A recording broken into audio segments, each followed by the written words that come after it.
사흘째 되던 날 갈릴리 가나에 혼례가 있어 예수의 어머니도 거기 계시고 예수와 그 제자들도 혼례의 청함을 받았더니 포도주가 떨어진지라. 예수의 어머니가 예수에게 이르되 저들에게 포도주가 없다. 여자여, 나와 무슨 상관이 있나이까? 내 때가 아직 이르지 아니하였나이다. 그의 어머니가 하인들에게 이르되 너희에게 무슨 말씀을 하시든지 그대로 하라. 거기에 유대인의 정결 예식을 따라 두세 통 되는 돌 항아리 6이 놓였는지라. 예수께서 그들에게 이르시되 항아리에 물을 채우라.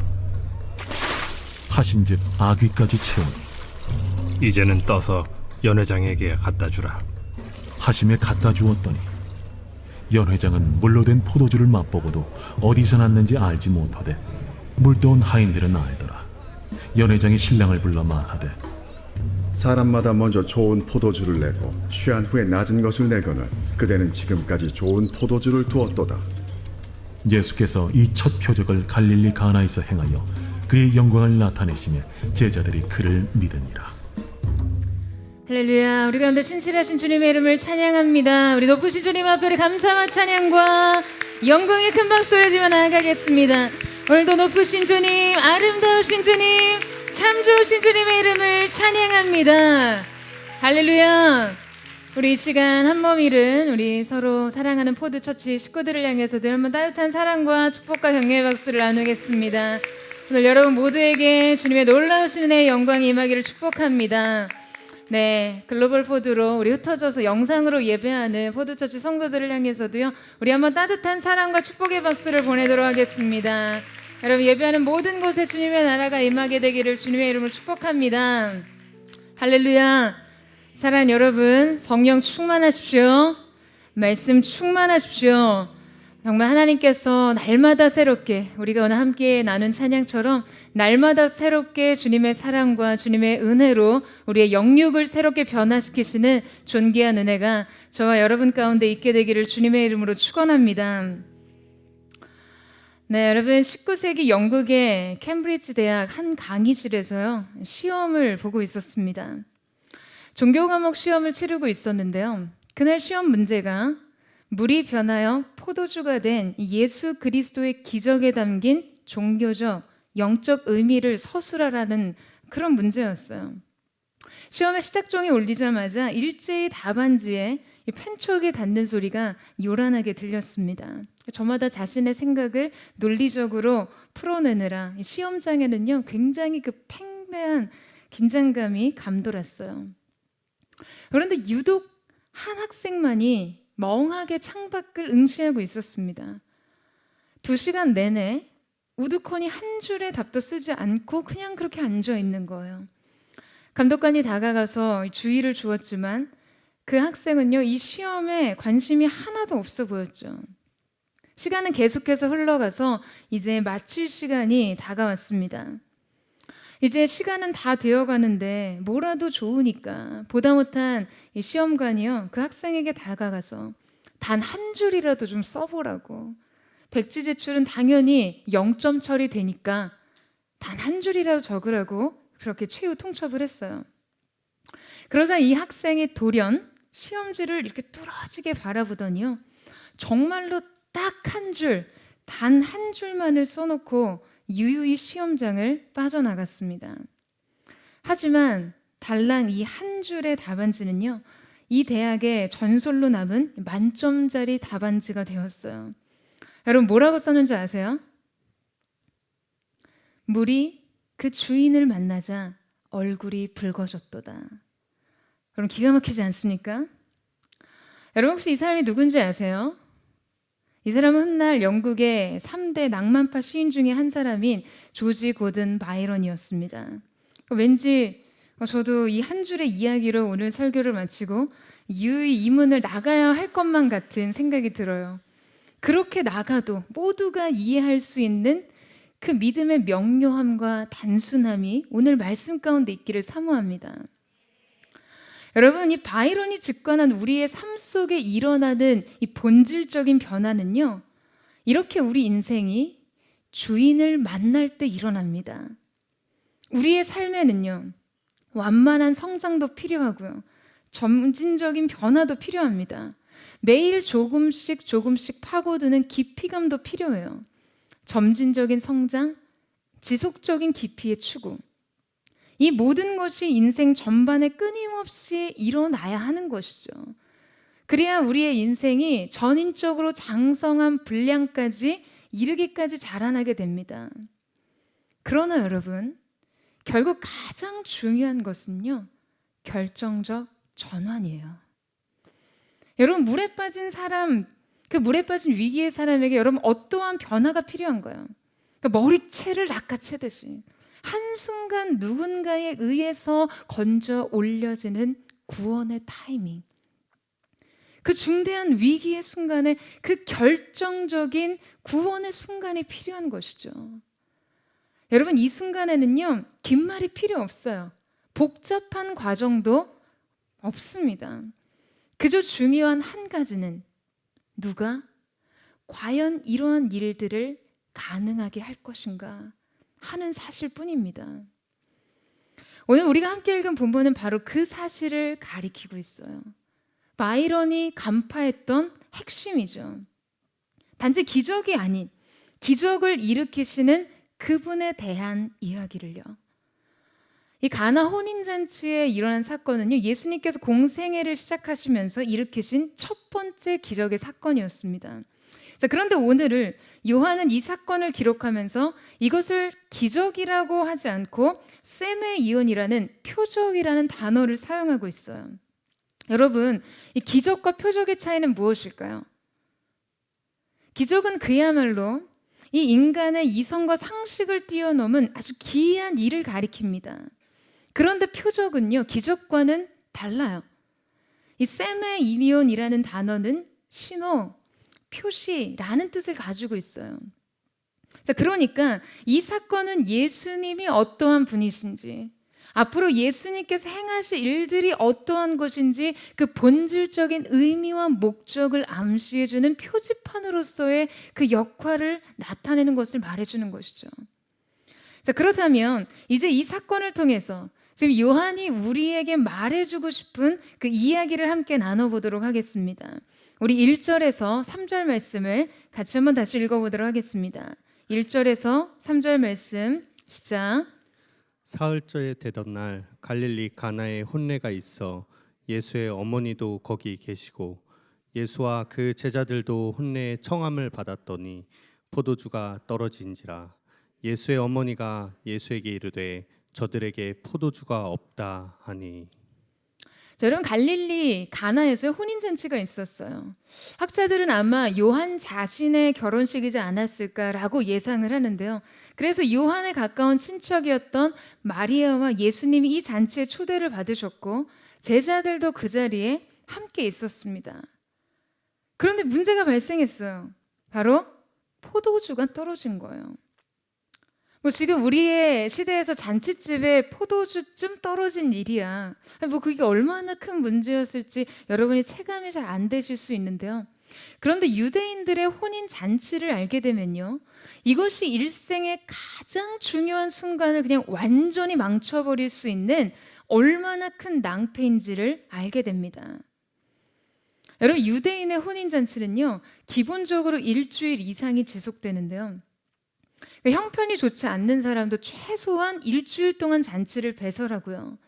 좀 형편에 여유가 있는 사람들은 잔치 기간이 무려 2주 이상 계속되었습니다.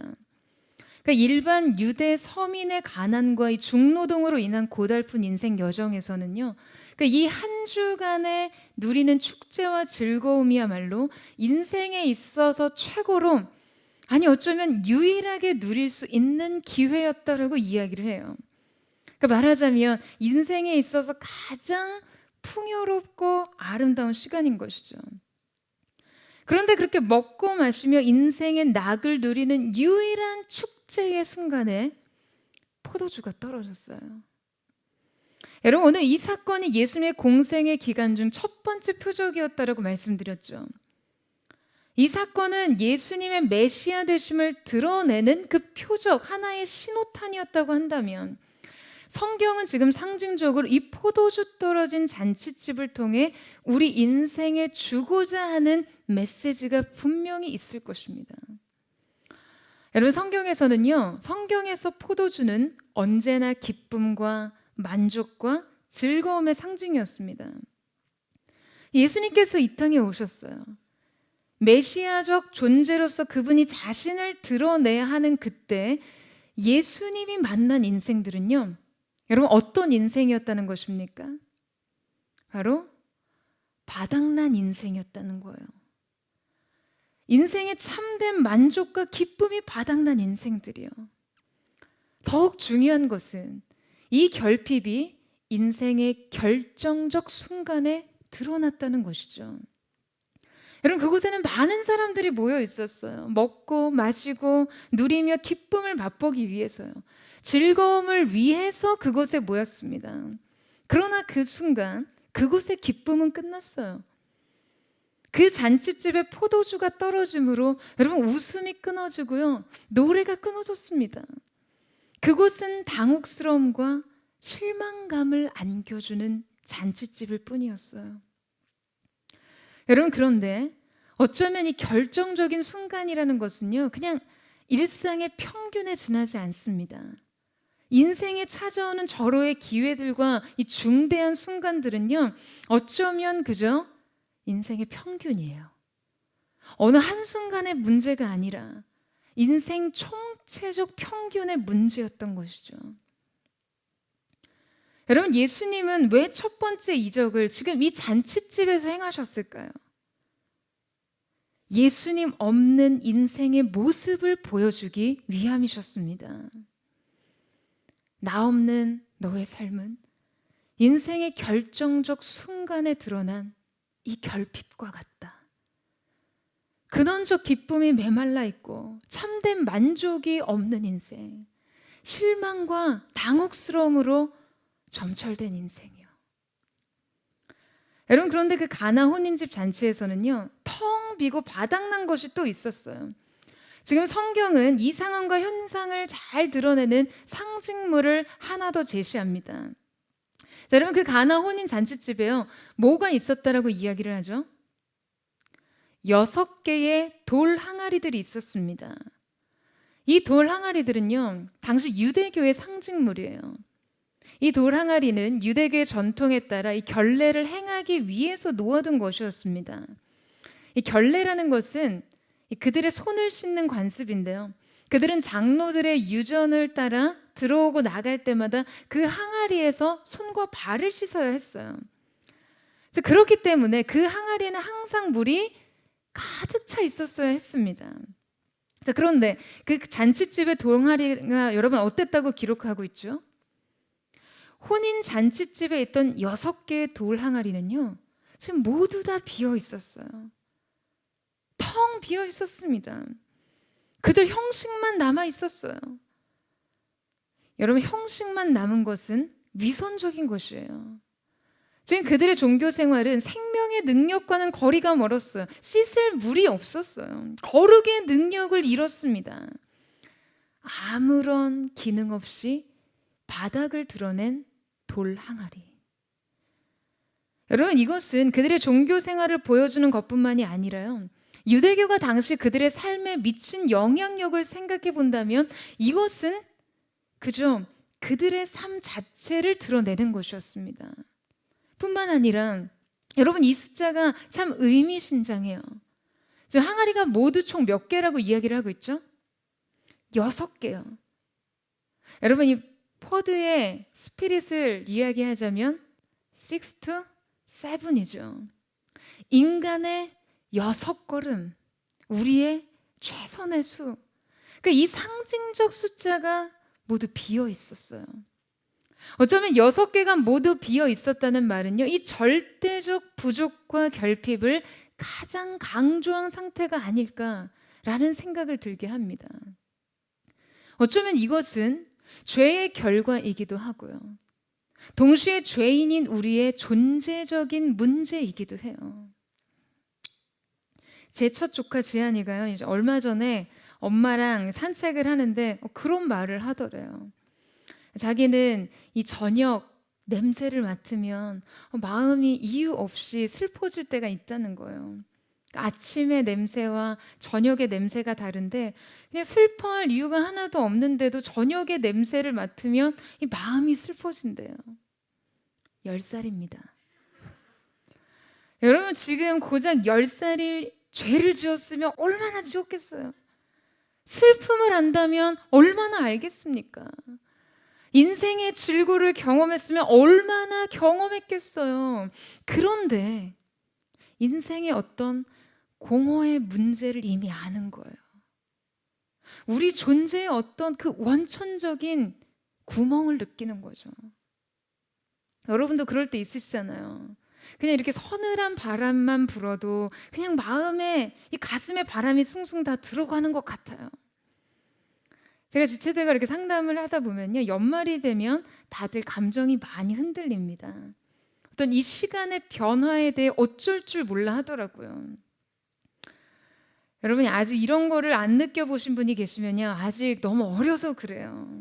여러분 나이 들어보세요. 제가 이걸 지금 어머니의 집사님, 권사님, 장로님 많이 계신데 설교했으면 벌써 여기저기서 그렇지 뭐 이런 탄성과 함께 이 방청객 수준의 리액션이 나올 수밖에 없거든요. 여러분, 예수님이 우리 인생에 다가오실 때요, 인생의 이러한 근원적인 결핍, 우리의 이 존재적 문제를 이미 아신다는 거예요. 그리고 우리의 메시아적 존재로서 그분이 그 문제 가운데로 가장 먼저 들어오신다는 것이죠. 여러분, 오늘 성경은 이 상황을 통해 우리의 삶을 조명하고 있습니다. 인생의 결정적 순간에 드러난 결핍의 문제, 고갈된 기쁨의 능력, 인생의 잔치가 시작됐지만 결코 충족시킬 수 없는 절대적 부족의 상태, 우리의 삶에 텅 빈 것들, 우리의 삶에 바닥난 것들, 우리의 삶에 덩그러니 놓인 6개의 돌 항아리. 여러분, 이 모든 것은요, 어쩌면 우리의 삶의 메타포들이에요. 모두 우리를 상징하는 것들입니다. 그런데 여러분, 그런 우리에게 말씀이 또한 가르치는 것은 무엇일까요? 단순한 변화요? 기적입니까?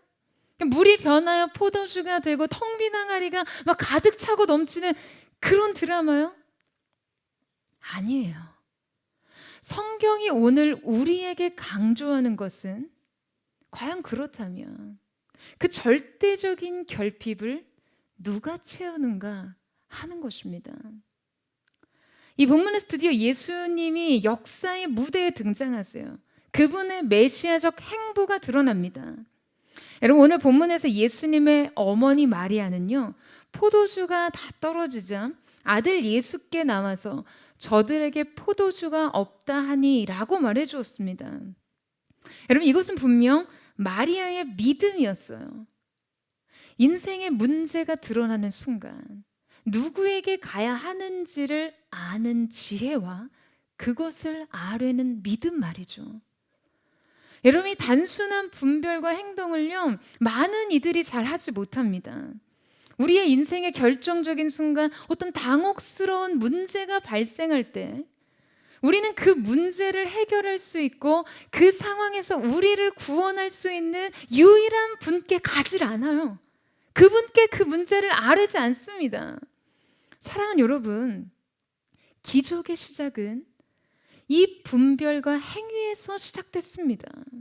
이것은 아주 중요한 믿음이에요. 라비 제커라이어스의 책에 보면 이런 일화가 나옵니다. 미국의 한 도시에서 발전소가 정지해서 갑자기 도시 전체가 마비되었어요.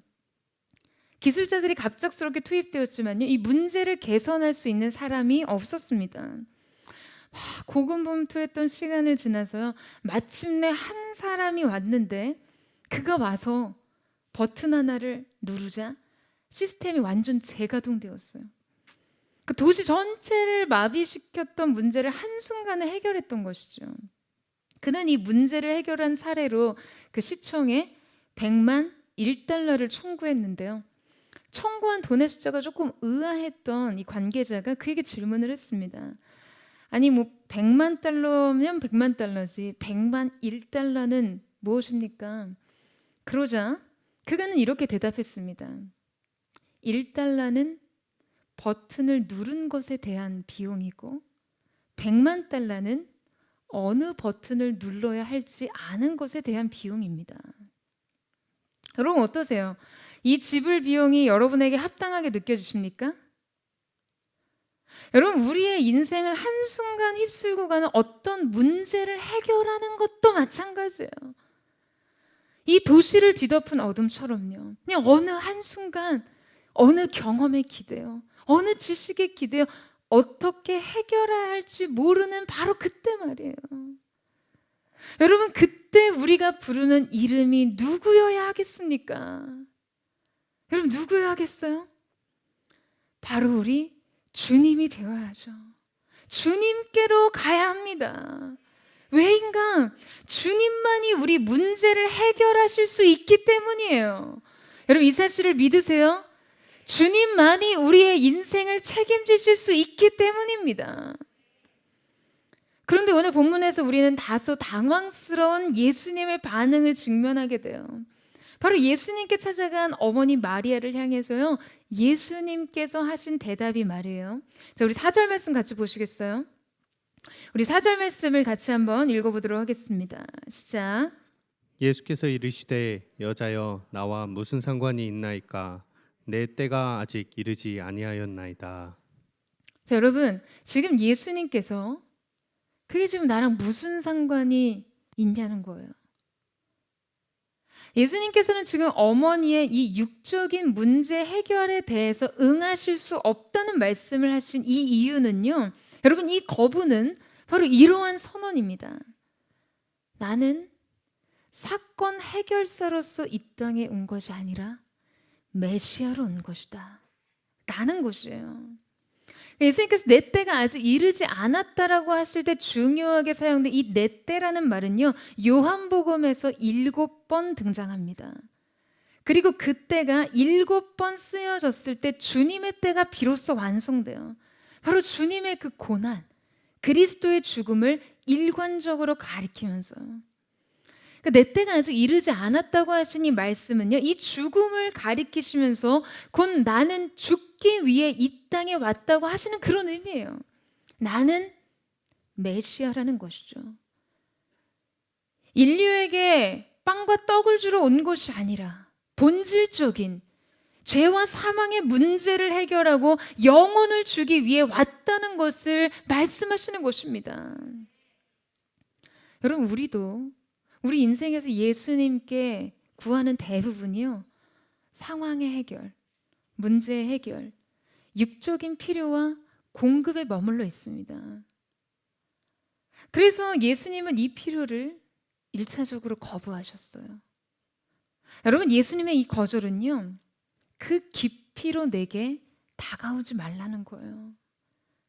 나를 겨우 너희들 인생의 사건의 해결사로 여기지 말라는 것이죠. 예수님께서는 그것이 나와 과연 무슨 상관이 있냐는 질문을 통해서 마리아에게 더 깊은 차원의 존재로 예수님을 인식하길 원하셨어요. 더욱 본질적으로 우리에게 예수님이 필요한 것이 그분이 우리의 구원자가 되시고 우리의 영혼의 문제를 채우시는 분이시라는 것을 인식하라는 것이죠. 여러분 결국 이것은요. 예수님은 누구이신가를 우리에게 가르쳐 주시기 위함이었습니다. 우리는 때로 인생의 많은 필요들을 가지고 주님 앞에 나아갈 때 이런 당혹스러운 거절을 경험할 때가 있어요. 마치 그것이 나와 무슨 상관이 있냐고 물으시는 그 거리를 두시는 주님을 마주하는 거예요. 주님께서 우리에게 그렇게 물으시는 이유가 여러분 무엇일까요? 지금 너의 그 통장 잔고가 나랑 무슨 상관이 있니? 이번 승진이 나랑 무슨 상관이 있니? 너의 실적과 너의 성적과 너의 결혼, 그 관계와 내가 무슨 상관이 있니? 내 때와 내 일과 너의 그 수많은 육적인 필요와 욕구들이 나랑 무슨 상관이니? 이렇게 물으신다면 주님께서 우리의 인생의 그 수많은 필요와 결핍에 대해서 여러분 그저 방관하려고 하시는 것일까요? 아닙니다, 여러분. 여러분의 필요가 거부되는 것에는요, 더 깊은 차원의 믿음의 인식이 필요하기 때문이에요. 이 거절은요, 더 깊은 차원의 부름입니다. 여러분, 이때 서운해서 뒤돌아서시면 안 돼요. 그때가 바로 우리의 믿음을 드릴 때, 우리의 순종을 드릴 때인 줄로 믿습니다. 여러분, 이 사실을 믿으세요? 바로 이때 마리아는요, 예수님에 대한 깊은 차원의 인식이 열렸어요. 어머니 마리아의 인식에 변화가 생겼어요. 자, 여러분, 그래서 뭐라고 하죠? 하인들에게 무엇이든지 그분이 시키시는 대로 하라고 명합니다. 바로 모든 주도권과 주권을 주님께 드리고 그분이 어떻게 행하시든 그것이 절대적으로 옳으니 그대로 행하라는 것이죠. 여러분, 비로소 이제 일어나는 일이 그분과 관계된 일이 되는 것이에요. 주님이 내 인생의 누구이신지 그 참된 인식에서 시작할 때 그분의 일이 우리의 인생에 일어나기 시작합니다. 여러분, 명심하세요. 예수님이 누구이신가가 먼저입니다. 예수님과의 바른 관계가 먼저예요. 여러분, 기적을 원하십니까? 여러분, 변화를 원하세요? 여러분의 인생 가운데 하나님께서 행하시는 일들을 보기를 원하십니까? 그렇다면 여러분, 주님이 여러분에게 누구이신지부터 정립하세요. 주님과 여러분의 관계, 그 바른 관계에 먼저 서십시오. 저는 오늘 저와 여러분 가운데 더 깊은 차원으로 우리 주님을 경험하고 주님을 인식하는 새로운 믿음의 세계가 열리게 되기를 주님의 이름으로 축원합니다.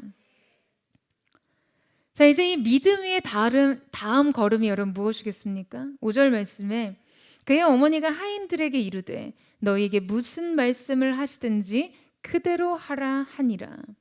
이 고백과 함께 우리 6절 7절 말씀을 같이 한번 읽어보도록 하겠습니다. 6절에서 7절 말씀 시작. 거기에 유대인의 정결 예식을 따라 두세 통 드는 돌 항아리 6이 놓였는지라. 예수께서 그들에게 이르시되 항아리에 물을 채우라 하신즉 아기까지 채우니. 여러분, 바로 이때 예수님께서 말씀하시기 시작하셨어요. 예수님의 일하심이 시작됐습니다. 말씀과 함께 기적의 역사가 시작되었어요. 저는 바로 이것이 우리가 말씀 앞에 머물러야 하는 이유이죠. 말씀 없이 움직이는 사람이 너무 많아요. 말씀 없이 자기의 의와 선행만 넘치는 그런 신앙생활이 얼마나 많은지 몰라요. 여러분, 예수님이 말씀하시고 그 다음 말씀 그대로의 순종이 드려지는 것이죠. 예수님께서 하인들에게 명하셨어요. 항아리에 물을 채우라. 빈 항아리에 물을 채우라. 여러분, 이것이 우리 주님의 해결책이셨습니다. 결핍이 충족으로 나아갈 때 여러분 필요한 것이 대체 무엇입니까? 여러분의 인생의 절대적 부족이 채워지기 위해서 무엇을 해야 하죠? 이성과 논리가 필요합니까? 경험에 의지해야 합니까? 여러분, 우리의 인생의 근원적인 문제는요, 주님께 순종해야 해결되는 것이에요. 이 단순한 진리에 반응하지 못하기 때문에 해결이 없는 것입니다. 이 반응을 결정하지 못했기 때문에 변화하지 못해요. 자, 그런데 오늘 본문에서 하인들은 순종했습니다. 자, 그런데 놀라운 것은요, 그들이 순종 이상의 순종을 했다는 것이에요. 오늘 본문에서 예수님께서는 분명 하인들에게 항아리에 물을 채우라라고 하셨습니다. 그런데 하인들의 행위가 좀 더 구체화되어서 성경에서 표현되어 있는데요. 예수님께서 그들에게 이르시되 항아리에 물을 채우라 하신즉 아귀까지 채우니. 그러니까 예수님께서는 빈 항아리에 그냥 물을 채우라고 하셨을 뿐인데 그들은 그 물을 아귀까지 채웠다고 합니다. 그러니까 예수님께서 명하신 순종 이상의 순종을 한 것이죠. 사랑하는 여러분, 저는 포드처치 성도들이 이 정도 수준의 순종을 우리 주님께 드리기를 진심으로 사모합니다. 적당히가 아니라요. 우리 교회가 이 시대에 주님이 요구하시는 그 순종의 수준을 넘어서, 여러분 이렇게 넘어서고 이 헌신의 수위를 이 정도로 넘어서기를 축복합니다. 주님이 그저 하라고 하셨는데 그 이상을 하는 거예요. 주님이 거기까지 나를 따라오라고 하셨는데요, 주님의 보좌까지 침노해서 가는 것이죠. 여러분 이때 주님이 얼마나 기뻐하시겠어요. 그들의 믿음과 이 믿음의 행위를요, 이 순종 위에서 우리 주님은 기적을 빚어나가십니다. 그런데 이 순종이 드려지자 또 예수님께서는 그들에게 이제 물을 떠서 잔치 책임자에게 갖다 주라고 명령하셨어요. 예수님께서는 아무런 설명도 없이 하인들에게 빈 항아리에 물을 채우라고 하셨어요. 그저 명령하십니다. 왜냐하면요, 이것이 그분의 주권이에요. 주님은 우리에게 그분의 무엇을 설명하고 설득하셔야 될, 여러분 아무런 이유가 없습니다. 하인들은 이 명령에 순종했어요. 그런데 예수님의 다음 명령은요, 또 다른 도전이 되었습니다. 여러분 8절 말씀 보시겠어요?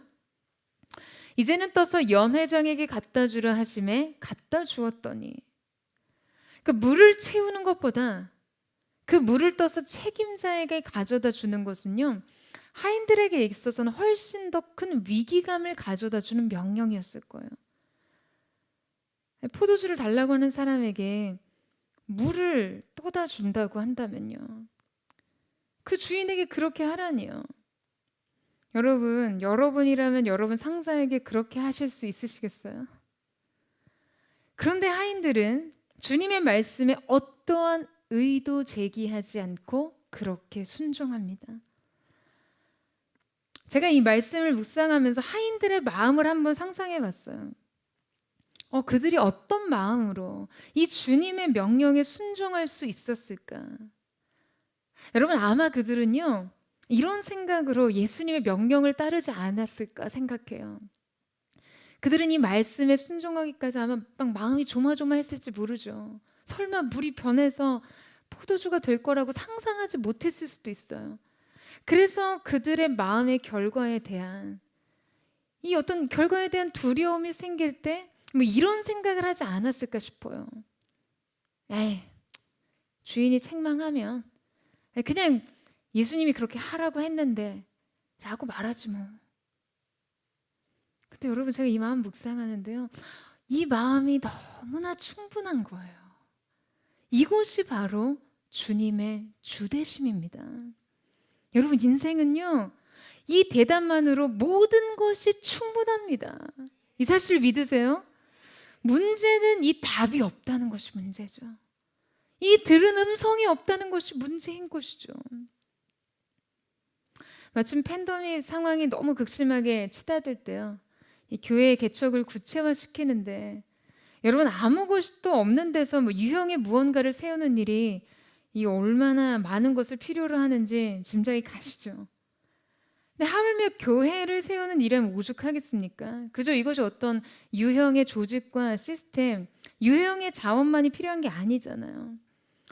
더군다나 이 코로나로 인해서 매번 바뀌는 이 방역의 지침과 기준들을 함께 적용하다 보니까요, 이게 여러분 어떤 기분이냐면요, 그냥 어느 한순간에 굉장히 심혈을 기운 공든탑을 이 파도 한 번이 휩쓰고 지나갈 수도 있다는 그 느낌으로 무엇을 쌓아 올리는 그런 기분이더라고요. 그 손실과 위기를 모두 끌어안고서라도 그냥 해야 하는 거예요. 여러분 왜입니까? 주님이 그렇게 하라고 하셨기 때문에요. 주님이 말씀하셨기 때문입니다. 여러분, 하인들은요, 이 온전한 믿음의 순종을 주님께 드렸어요. 주님이 시키신 일이니까요. 이 일을 제기하지 않고 그대로 했습니다. 아니, 그 이상을 했어요. 여러분, 그래서 어떠한 일이 일어났습니까? 물이 변하여 포도주가 되었어요. 할렐루야. 여러분, 저는 아주 이 드라마틱한 이 순간에 궁금한 게 있어요. 과연 어느 타이밍에 이 물이 변해서 포도주가 되었을까? 언제 이 포도주로 바뀌었을까 하는 거예요. 여러분이 맹물이 포도주가 되려면 분명 어떤 화학적 반응이 일어났어야 했을 거예요. 이 물의 끓는 점 같은 것 말이죠. 그러니까 어떤 기준 이상에 딱 도달했을 때 급격한 변화를 일으켰겠죠. 우리가 이 순간에요, 이 기분 좋은 상상을 동원해 보면 과연 그 시점이 언제였을까 궁금해져요. 어느 순간 이 맹물을 들고 가는 하인들의 그 그릇 안에 물이 포도주로 변했을까? 하인들의 눈에 그 변화의 기미가 보이거나 뭔가 코끝에 그 향기로운 포도주 향기라고 느껴졌다면요, 그들이 예수님의 말씀을 의심 없이 순종할 수 있겠죠. 그렇다면 뭐 순종이라고 말하지 않을 수 있었을 거예요. 하지만 우리에게 요구되는 순종을 끝까지 완수하기까지, 여러분, 주님의 명령은 변화의 단서를 조금도 보여주지 않습니다. 성경의 역사에서는 예외가 없어요. 여러분, 여리고 성을 마지막 7일째 마지막 7바퀴 돌 때까지 아무 일도 일어나지 않았어요. 한 바퀴 딱 돌고 나니까 뭔가 성에 금이 좀 가고 4바퀴 돌았더니 여기저기 붕괴의 조짐이 보이고 이러지 않았다는 거예요. 마지막 순종까지를 받으시고 단 한순간에 여리고는 무너져 내립니다.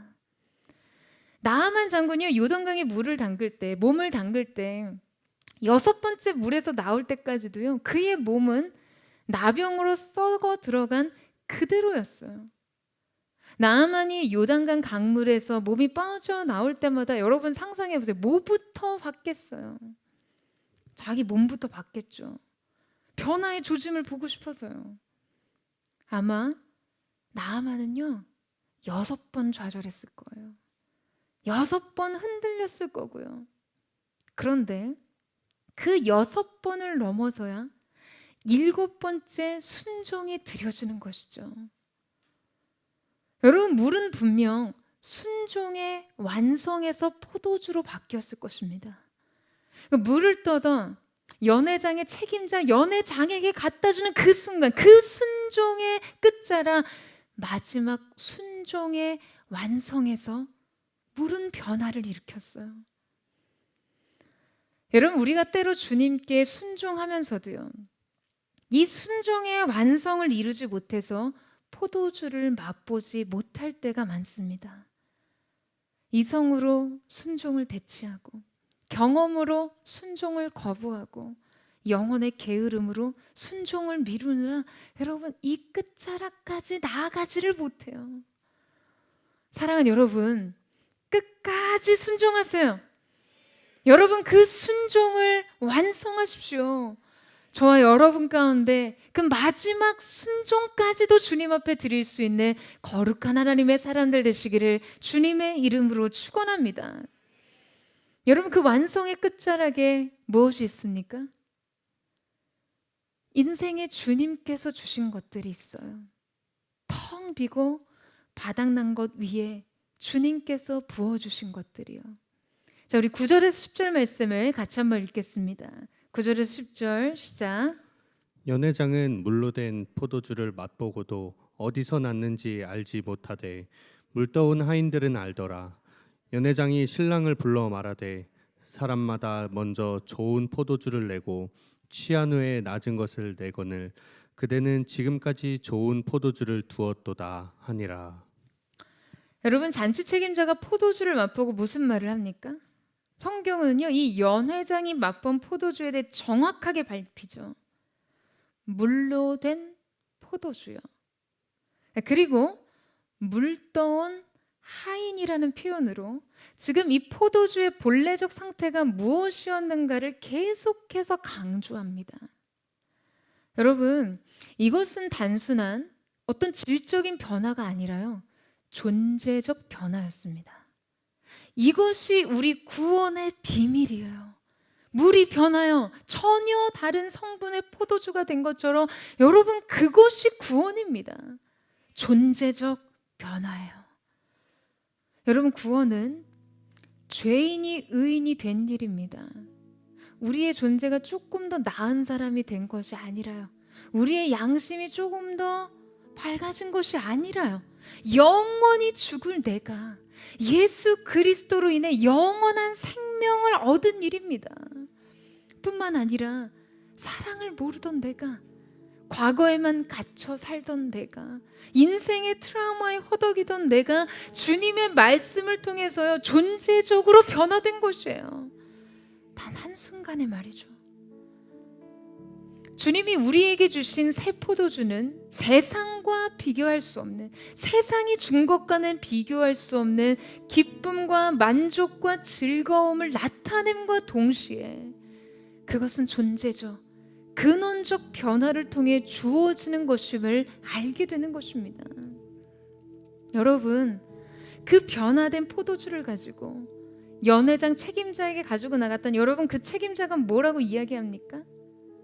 이것은 최상품의 포도주라고 평합니다. 사랑하는 여러분, 저는 여러분의 인생 속에 이 본질적 차이를 가지기를 주님의 이름으로 축원합니다. 우리의 인생의 유일한 구원자 그 예수님을 통해서요, 주님을 통한 존재적 변화, 그것이 최상품입니다. 그 가치는 비교할 수 없어요. 세상이 말하도록, 여러분, 세상이 말하도록 하세요. 당신은 최상품의 포도주를 가지셨군요. 사랑하는 여러분, 오늘 우리의 인생은 인생의 결정적 순간에 드러난 이 결핍의 문제가 예수님을 통해서 어떻게 변화되었는지를 배웠습니다. 오늘 이곳에 나와 있는 많은 분들이요, 신앙의 연륜이 쌓인 만큼 분명 자기 포기의 나이테도 쌓이게 되어 있습니다. 자기 인생의 한계를 그냥 너무나 잘 아는 것이죠. 오늘 은혜 받아봤자, 내가 발버둥 쳐봤자 인생이 계속 공회전 되는 것 같아요. 그런데 오늘 우리는 이 말씀을 통해 여러분, 이 소망을 붙들어야만 합니다. 여러분, 휘도르, 헬라어로 물이요, 오이노스, 포도주로 변했습니다. 전과 후가 전혀 달랐어요. 무익했던 것이 유용한 것으로 전적으로 달라졌습니다. 사랑하는 여러분, 이것이 주님께서 일으키시는 재창조의 역사입니다. 오직 우리 주님만이 하실 수 있는, 주님의 말씀만이 하실 수 있는 그 역사 말이에요. 사랑하는 여러분, 저는 오늘 이 시간 우리가 주님의 보좌 앞에서 우리의 존재를 내맡기며 주님께 그렇게 구하기를 원합니다. 주님 저를 변화시켜 주십시오. 주님, 인생의 결정적 시간에 드러난 이 수많은 결핍과 중요한 것들이 빠져있는 바닥난 이 인생, 메꿀 수 없는 구멍, 내 속에 텅 비어있는 것들을 주님의 것으로 채워주십시오. 그리고 주님께서 명하시고 그 말씀으로 명하셔서 내 존재를, 나의 존재 전체를 변화시켜 주시옵소서.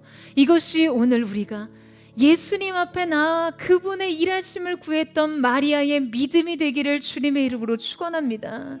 사랑하는 주님께서 오늘 이곳에 찾아오셔서 새 포도주로 우리의 인생에 변화시켜주는, 우리의 인생에 이제껏 맛볼 수 없었던 참된 기쁨과 만족과 평안을 누리게 하시는 거룩한 기적의 역사가 있게 되기를 주님의 이름으로 축원합니다.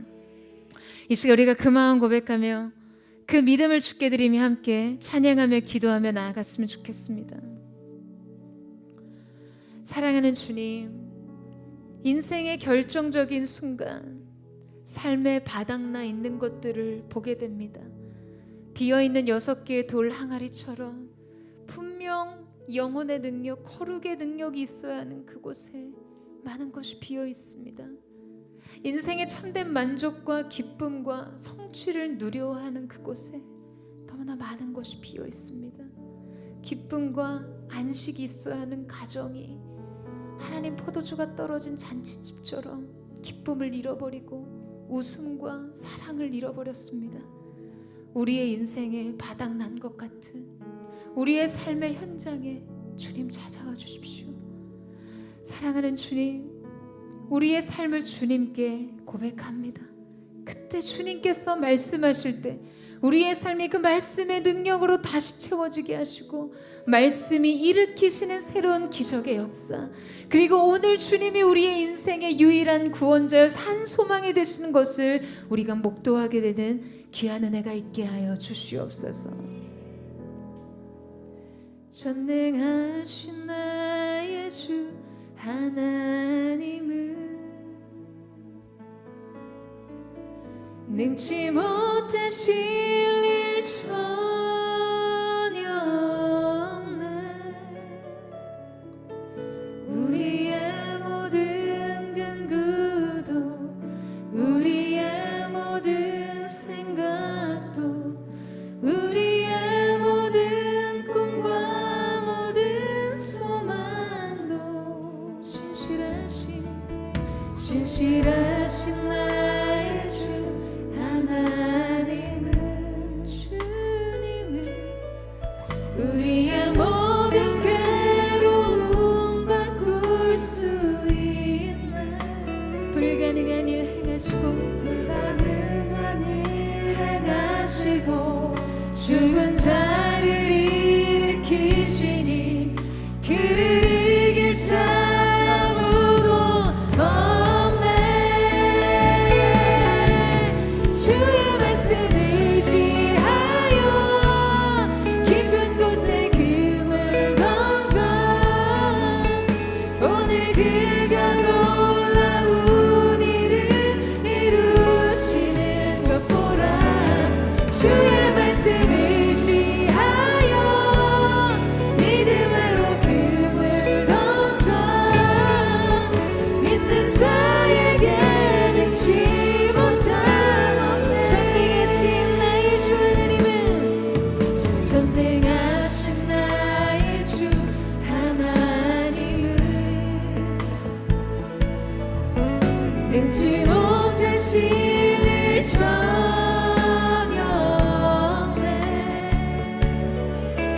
우리의 모든 간구도 우리의 모든 생각도 우리의 모든 꿈과 모든 소망도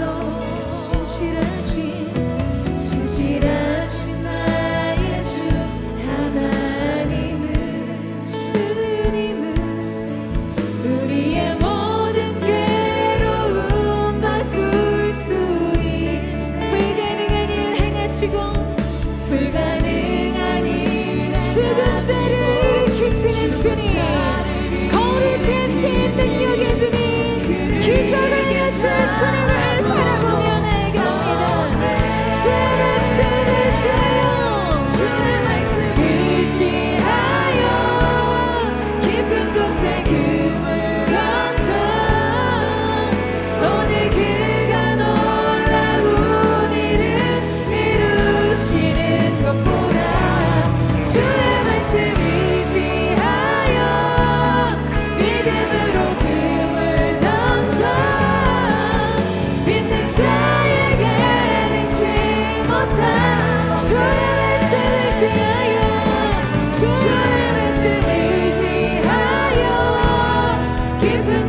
여러분이 생각하기에 기쁨이 있어야 할 자리, 참된 만족과 안식과 평안이 있어야 될 그 자리에 기쁨을 느낄 수가 없어요.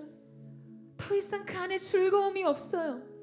반드시 기쁨이 있어야 하는 그곳에 고통이 있고 상실이 있고 슬픔이 있습니다. 텅 비어있는 인생의 돌 항아리를 봐요.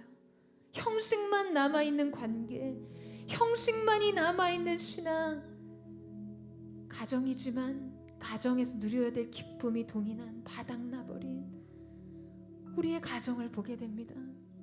남은 인생의 여정을 보게 돼요. 사랑하는 여러분, 그때 여러분이 누구에게로 가시겠어요? 그때 여러분이 부르는 이름은 누구입니까? 그때 여러분은 그 문제를 누구로부터 해결하기를 원하세요? 사랑하는 여러분, 주님께 가세요.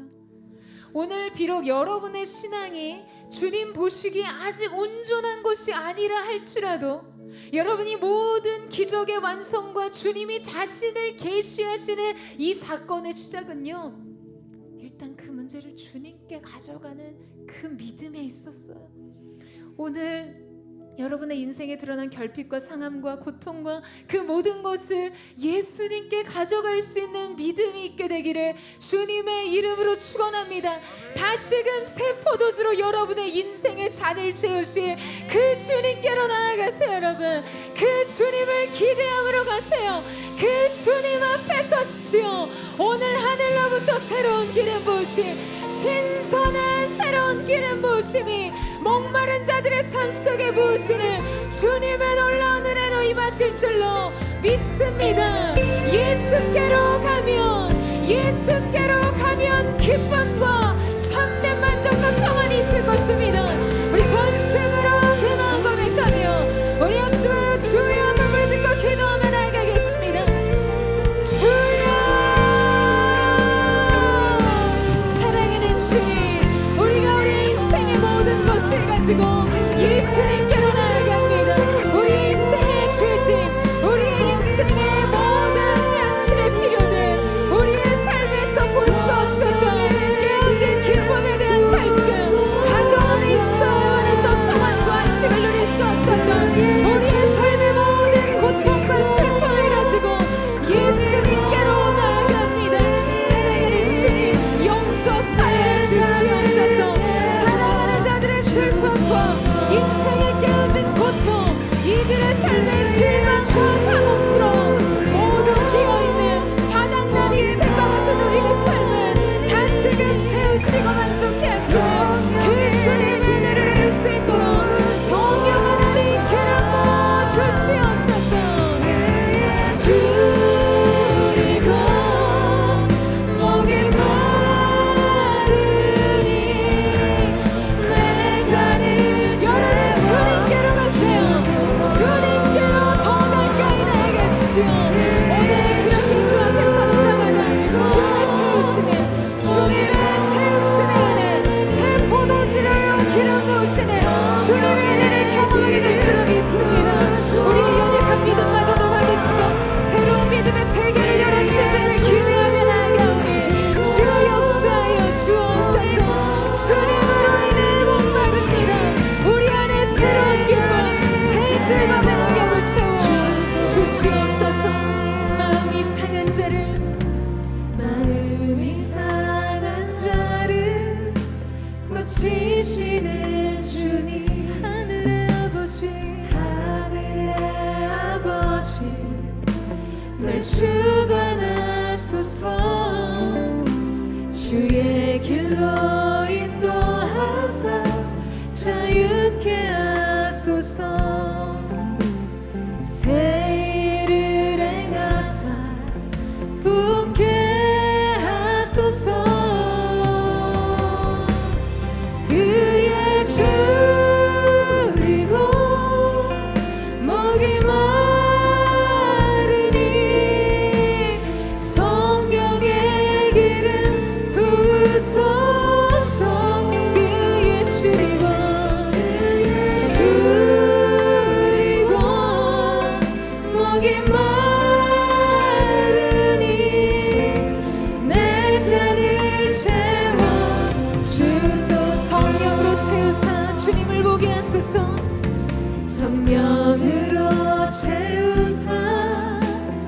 주 보게 하소서. 주의 임재 속에 은혜 알게 하소서. 주 뜻대로 살아가리 세상 끝날까지. 나를 빚으시고 새 날 열어주소서. 그의 줄이고 목이 마르니 성령의 기름 부으소서. 그의 줄이고 목이 마르니 내 잔을 채워. 전심으로 그의 줄이고 주님 거룩하신 성령님 오늘 오셔서 우리의 영혼의 빈잔을 다시금 주님의 새 포도주 새 성령의 기름 부으심으로 채우소서. 그의 줄이고 목이 마르니 내 잔을 채워 주소서. 사랑하는 여러분, 오늘 주님만이 우리의 인생의 진정한 구원자가 되심을 여러분 믿으십니까? 오늘 여러분의 인생의 현 주소가 말해주는 것이 그 무엇이든지요, 오늘 여러분 텅 비어있는 주님의 일이 시작되기 위해서는 여러분 또한 물은 성경에서요 말씀을 상징하기도 합니다.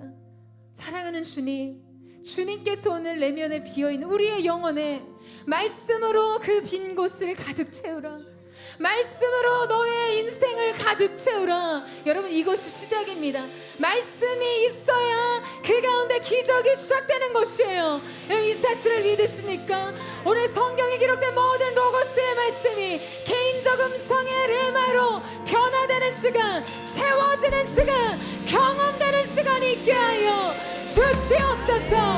오늘 하늘의 문을 여셔서 강력한 말씀의 기름 부으심이 하나님의 사람들을 사로잡게 하여 주시옵소서. 말씀이 채워지게 하여 주옵소서. 그 말씀이 들려지게 하여 주시옵소서.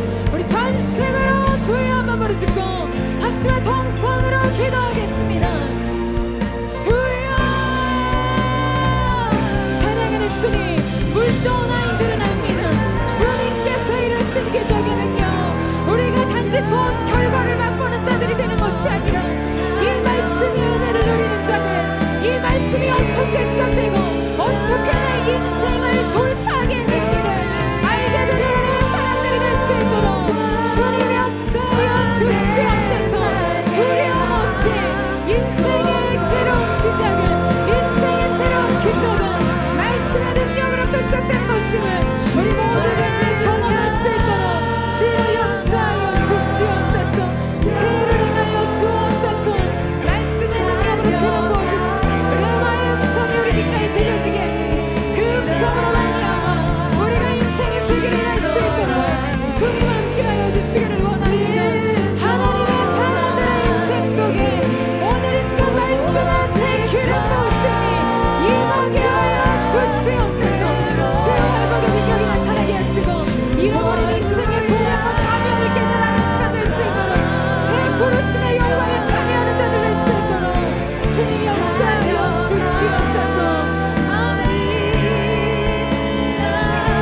온전한 순종으로, 온전한 순종으로 말씀을 향해 달려가고 또 달려가며 나아갑니다. 주 말씀에 나는 달려가리라. 아멘. 주님 바라봅니다. 주 말씀 향하여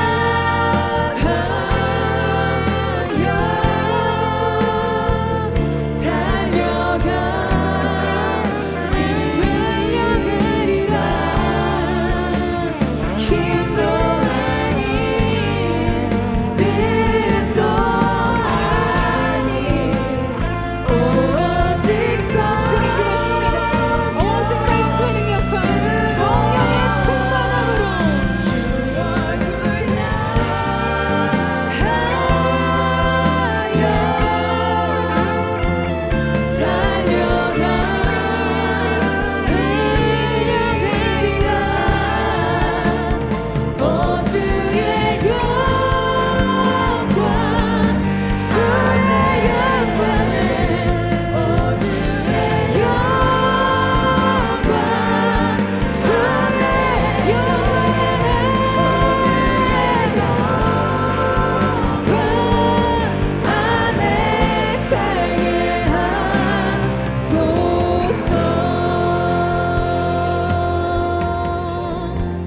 사랑하는 여러분, 오늘 채워진 말씀이 기적의 재료가 되어 여러분의 미래를 새롭게 할 줄로 믿습니다.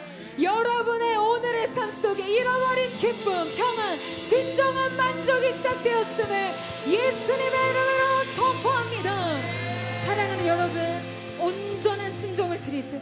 완성된 순종을 드리시기를 주님의 이름으로 축원합니다. 여러분, 믿음의 여정이라는 것은요, 일시에 해결되는 것이 아닙니다.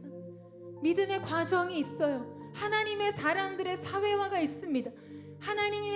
하나님께서는 하나님의 사람들을 역사의 무대에 올리시고 하나님이 생각하시는 주님의 일을 감당할 분량까지 그들을 믿음과 순종의 훈련을 시키시는 것을 보게 됩니다. 사랑하는 여러분, 6 다음에 7인 것을 언제나 기억하세요. 6번 실패하고 6번 실망한 것 같고 6번 아무것도 달라진 거 없는 것 같은 나의 가정, 나의 현실, 나의 건강, 나의 관계, 부르심에 대한 기쁨을 잃어버린 것 같은 이 길에 대해서요, 여러분 온전한 순종을 주님 앞에 드리세요. 그러면 여러분이 하나님 앞에 드리는 그 온전한 순종, 바로 그 순간 물이 변하여 포도주가 될 줄로 믿습니다. 우리의 존재적 변화가 일어났던 것처럼 상황과 환경과 가정과 우리의 모든 영혼의 근원적인 문제가 완전히 소멸되게 하여 주실 줄로 믿습니다. 주님의 이루실 일을 사모하세요. 여러분, 그 물이 변하여 포도주가 될 일을 사모하세요. 오늘 그 일들을 바라보며 우리가 주님 앞에 아직까지 인생의 말씀을 채우는 믿음의 능력을 드리기를 원합니다. 하나님의 사람들아, 말씀으로 인생을 충만케 할지어다. 우리 전심으로 우리 선포하며 마지막 한 번 더 기도하며 나아가겠습니다. 주여, 거룩하신 주님, 온전한 순종으로 주님께서 우리 인생의 물이 변하여 포도주가 되게 하신 그 놀라우신 일들을 우리가 경험할 수 있기를 원합니다. 주님의 행하신 일들을 보게 하여 주십시오. 예수 안에 있는 참된 평안과 만족과 찬 기쁨을 누리게 하여 주시고 오랜 나라의 포도주가 되는 존재적 포도, 근원적 평안을 경험할 수 있는 귀한 은혜가 있을 수 있도록 도와주십시오. 예수님이면 충분합니다. 주님만이 그 일을 행하실 수 있음을 믿음으로 고백하며 나아가오니 주여 세일을 행하여 주시옵소서. 주님께서 놀라운 일을 이루실 줄로 믿사오니 주님 함께하여 주시옵소서. 주님께로 나아갑니다.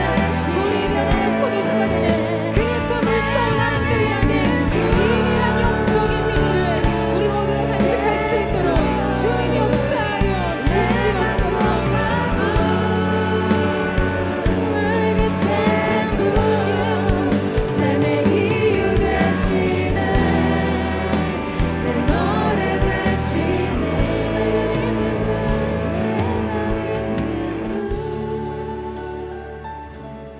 예수, 내가 속한 분 예수, 삶의 이유 되시네, 내 노래 되시네, 전심으로. 사랑하는 여러분, 이 최상급의 포도주, 이전 것과는 비교할 수 없는 최상급의 포도주를요, 연회장도 맛봤고 그 잔치집에 초대된 모든 손님들도 함께 맛봤습니다. 결과론적으로는 모두가 그 포도주의 맛을 본 것 같지만 이 가운데 진정한 비밀을 소유한 한 부류의 사람들이 있었어요. 여러분 누군지 아세요? 주님 앞에 믿음과 순종을 드렸던 마리아와 그 하인들은, 여러분 하인들은, 물떠온 하인들은 알았다고 기록하죠. 그것이 하나님의 놀라운 기적의 역사로 잉태된 성취의 현장임을요. 여러분 결과론적으로 주님으로 인해서 인생의 축복과 은혜를 누리는 자리에 머물기를 원하십니까? 아니면 이 영적 비밀을 소유한 자로 살기를 원하세요? 마리아와 물떠온 하인들처럼 정말 기대할 것이 없었던 이 인생의 결정적 순간에 드러난 결핍의 현장에서요, 결과론적으로 축복과 은혜를 누리는 사람이 아니라 주님이 내 인생의 진정한 주인이시구나. 주님께 내 삶에 구원이 있구나. 이것을 경험할 수 있는 영적인 진정한 축복이 저와 여러분의 삶 가운데 있게 되기를 축원합니다. 주님이 오늘 이 말씀을 통해 우리 가운데 주시고자 하는 이 온전한 비밀을 소유한 자로 거룩하신 주님, 세상이 주는 것과는 비교할 수 없는 포도주의 맛을 본 자가 되되 본질적으로 존재론적으로 주님께서 행하신 일들의 변화, 그 구원의 기쁨을 아는 자들이 될 수 있도록 역사하여 주시옵소서. 그리고 오늘도 물떠온 하인들로 우리의 가정을 새 포도주로 맛보게 하며 우리의 직장과의 나라, 민족과 사회 속에 그 물이 변한 포도주가 되게 하는 역사를 이루는 축복의 통로로 이들의 인생을 사용하여 주시옵소서. 그렇게 행하실 주님의 이름을 찬양하며 감사드리며 새를 행하신 놀라우신 예수님의 이름으로 기도드립니다. 할렐루야. 우리 가운데 새를 행하실 주님